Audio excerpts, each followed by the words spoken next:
बिहार विधानसभा चुनाव की तारीखें कभी भी घोषित हो सकती हैं, लेकिन इस बीच झारखंड का घाटशिला उपचुनाव सबसे बड़ा राजनीतिक सस्पेंस बन गया है। क्या सोमेश सोरेन मंत्री बनेंगे? क्या भाजपा फिर से अपनी चाल चलने वाली है? और क्या इस उपचुनाव का असर झारखंड की राजनीति पर पड़ने वाला है? सवाल कई हैं, लेकिन जवाब सिर्फ राजनीति के मैदान में मिलेंगे। आज इस वीडियो में हम करेंगे इस पूरे खेल का बड़ा खुलासा, तो बने रहिए इस वीडियो में और मैं बताऊंगा कि सोमेश सोरेन कब मंत्री बनेंगे और घाटशिला उपचुनाव की तारीखों की घोषणा कब होगी। जोहार, मैं आनंद कुमार और आप देख रहे हैं जनमन की बात। दोस्तों, आज चुनाव आयोग की टीम पटना में है। पटना के होटल ताज में ईसीआई ने बिहार के सभी मान्यता प्राप्त दलों के साथ बैठक भी की है। भाजपा जहां 2 चरणों में चुनाव कराने की मांग कर रही है, तो जनता दल यूनाइटेड ने एक ही चरण में चुनाव कराने का आग्रह किया है। तो अब जैसे ही चुनाव आयोग की टीम दिल्ली लौटेगी, बिहार चुनाव की तारीखों का ऐलान हो जाएगा और इसके साथ ही घाटशिला विधानसभा उपचुनाव की तारीख भी घोषित हो जाएगी, जो रामदास सोरेन के निधन से खाली हुई है। यानी मॉडल कोड ऑफ कंडक्ट लागू हो जाएगा और जानकारी मिल रही है कि 8 या 9 अक्टूबर को बिहार चुनाव की तारीखों का ऐलान हो सकता है और इसके साथ ही घाटशिला विधानसभा उपचुनाव की तारीख भी घोषित हो जाएगी। और दोस्तों, इधर एक और बड़ी खबर मिल रही है और ये बड़ी खबर ये है कि 6 या 7 अक्टूबर को सोमेश सोरेन, जो रामदास सोरेन के बेटे हैं, उनको मंत्री पद की शपथ दिलाई जा सकती है। पिछले 15 अगस्त को रामदास सोरेन का निधन हुआ था। 12-13 दिन शोक का समय था। फिर खबर मिली कि 2 सितंबर को उनको मंत्री बनाया जा सकता है। फिर ये तारीख टल गई, फिर पितृपक्ष आ गया, दुर्गा पूजा आ गई और मामला टलता चला गया। फिर राज्यपाल महोदय 7-8 दिन के अवकाश पर चले गए। लेकिन अब सूचना आ रही है, आज जो सूचना मिली है कि 6 या 7 अक्टूबर को सोमेश सोरेन को मंत्री पद की शपथ दिलाई जा सकती है। ऐसे संकेत अब मिल रहे हैं। तो बस आजकल में यह बात सार्वजनिक हो जाएगी कि मंत्री कब बन रहे हैं और फिर हफीजुल हसन और बेबी देवी की तर्ज पर सोमेश सोरेन भी पहले मंत्री बनेंगे और उसके बाद विधानसभा की राह पकड़ते दिखाई देंगे। तो दोस्तों, अभी तक की जो सूचना है वो यही है कि 6 या 7 अक्टूबर को सोमेश सोरेन को मंत्री बना दिया जाएगा। ऐसे संकेत मिल रहे हैं और वे बिना चुनाव लड़े मंत्री बन जाएंगे और मंत्री बनकर चुनाव लड़ेंगे। लेकिन अगर किसी वजह से मामला टलता है, यानी सोमेश सोरेन मंत्री नहीं बनाए जाते हैं, तो इसके पीछे 2-3 कारण हैं जो मुझे लगता है कि हो सकते हैं। पहला ये कि सोमेश सोरेन संथाल आदिवासी हैं और ये वैसे भी हेमंत सोरेन का कोर वोट बैंक है और हेमंत सोरेन ही आदिवासियों के आज की तारीख में सबसे बड़े नेता हैं। तो सोमेश को जिताने के लिए उनका झारखंड मुक्ति मोर्चा का कैंडिडेट होना ही काफी है। उनको मंत्री बनाना जरूरी नहीं है, ऐसी सोच हो सकती है अगर वे मंत्री नहीं बनते हैं तो।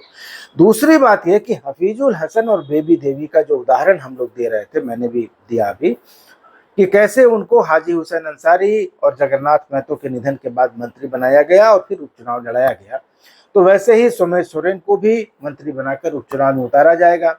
लेकिन दोस्तों, यहाँ याद रखने वाली बात यह है कि हाजी साहब झारखंड मुक्ति मोर्चा के सीनियर नेता और मंत्री तो थे ही, साथ ही वे संथाल परगना का एक बड़ा अल्पसंख्यक, बड़ा मुसलमान चेहरा भी थे। वैसे ही टाइगर जगन्नाथ महतो डुमरी के साथ साथ पूरे उत्तरी छोटा नागपुर इलाके में अपना बड़ा प्रभाव रखते थे, खासकर कुर्मी समुदाय में, और कुर्मियों को जेएमएम से जोड़कर रखने में उनकी बड़ी भूमिका रहती थी। रामदास सोरेन मंत्री थे, घाटशिला के विधायक थे, झारखंड के आंदोलनकारी भी थे, लेकिन एक नेता के तौर पर उनका नाम उतना बड़ा नहीं हो पाया था जितना इस इलाके में चंपई सोरेन का था। एक समय रामदास सोरेन चंपई की छत्र छाया में ही रहा करते थे, उन्हीं के गुट के नेता माने जाते थे। बाद में दोनों के रिश्ते बिगड़ गए और उसके बाद जब चंपई सोरेन पिछले विधानसभा चुनाव के पहले बीजेपी में आ गए, तो रामदास सोरेन को मंत्री बनाया गया, क्योंकि संथाल आदिवासियों को यहाँ से प्रतिनिधित्व देना था। तो रामदास सोरेन का ऑरा उतना बड़ा नहीं था और सोमेश को मंत्री बनाने या न बनाने से संथाल और दूसरे आदिवासी वोटों पर कोई फर्क भी नहीं पड़ने वाला, क्योंकि ये तो पहले से ही जेएमएम और हेमंत सोरेन के कोर वोटर हैं। लेकिन अगर सोमेश को मंत्री बनाया गया तो इसलिए बनाया जाएगा क्योंकि सामने चंपई सोरेन है, जो अपने बेटे बाबूलाल सोरेन को जिताने के लिए जी जान लगा चुके हैं, महीने भर से पूरी ताकत भी झोंक रहे हैं।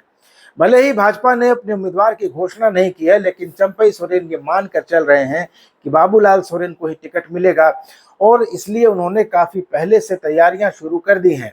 क्षेत्र में चंपई सोरेन अपने बेटे के साथ लगातार घूम रहे हैं और जो करना है वो कर रहे हैं।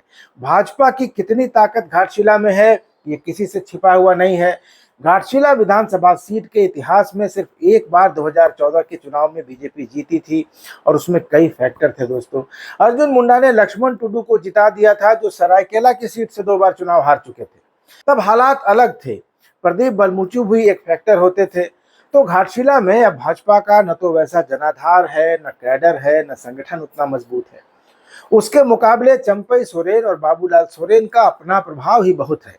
तो भाजपा की मजबूरी है कि अगर उसको जेएमएम से मुकाबला करना है तो बाबूलाल सोरेन के अलावा दूसरा कोई टक्कर देने लायक उम्मीदवार भी उसके पास नहीं है, कोई चेहरा भी नहीं है। और एक तथ्य यह भी है कि भाजपा किसी और को टिकट दे भी अगर देती है इन केस, तो भी बाबूलाल सोरेन चुनाव लड़ेगा, उसको कोई रोक नहीं सकता है। चंपई सोरेन भी नहीं रोक सकते चाह भी जाए तो। और अगर ऐसा हो गया, अगर भाजपा ने किसी और को टिकट दे दिया, बाबूलाल सोरेन भी चुनाव लड़ गए, तो भाजपा की और ज्यादा दुर्गति होगी। तो बाबूलाल सोरेन को जरूरत समझे या मजबूरी भाजपा के लिए, उनके सिवा कोई विकल्प है भी नहीं। दोस्तों अब आते हैं प्रदीप बलमुचू पर। 3 बार घाटशिला से विधायक रह चुके प्रदीप बलमुचू उपचुनाव में ताल ठोक रहे थे, लेकिन कांग्रेस के आला कमान ने उनको बुलाकर कायदे से समझा दिया है। तो अब बलमुचू साहब ये खबर चलवा रहे हैं कि वे बीजेपी में भी जा सकते हैं। लेकिन अब वे बीजेपी में जाकर करेंगे क्या? आजसू में जाकर देख चुके हैं। कभी कांग्रेस के प्रदेश अध्यक्ष थे, सबसे बड़ा चेहरा थे, राज्यसभा सांसद भी रहे, लेकिन अब 78 साल की उम्र हो गई है। लेकिन चाहत है जो घटती नहीं है। अब वे भाजपा में जाएंगे या घुड़की देते रहेंगे ये तो कुछ दिनों में साफ हो जाएगा। और आजकल में ही सोमेश के मंत्री बनने को लेकर भी जारी सस्पेंस भी खत्म हो जाएगा। तो दोस्तों आप बने रहिए मेरे साथ और ये जानकारी मैं आपको देता रहूंगा कि सोमेश कब मंत्री बन रहे हैं और घाटशिला विधानसभा के चुनाव में क्या चल रहा है। तो नज़र बनाए रखेंगे। आप चैनल को देखते रहिए। वीडियो अच्छा लगा हो तो इसको ज़्यादा से ज़्यादा लाइक कीजिए और चैनल को सब्सक्राइब नहीं किया तो सब्सक्राइब ज़रूर कर लीजिए। और अभी तक की जो खबर है वो यही है कि 8 या 9 अक्टूबर को बिहार विधानसभा चुनाव की तारीखों के साथ घाटशिला विधानसभा उपचुनाव की तारीखों की घोषणा हो सकती है। और 7 या 6 या 7 अक्टूबर को सोमेश सोरेन जो कि दिवंगत विधायक, दिवंगत मंत्री रामदास सोरेन के बेटे हैं और घाटशिला से झारखंड मुक्ति मोर्चा के संभावित उम्मीदवार हैं, उनको मंत्री पद की शपथ दिलाई जा सकती है। तो इस वीडियो में इतना ही। अगले वीडियो में फिर मिलेंगे, तब तक के लिए धन्यवाद। नमस्कार।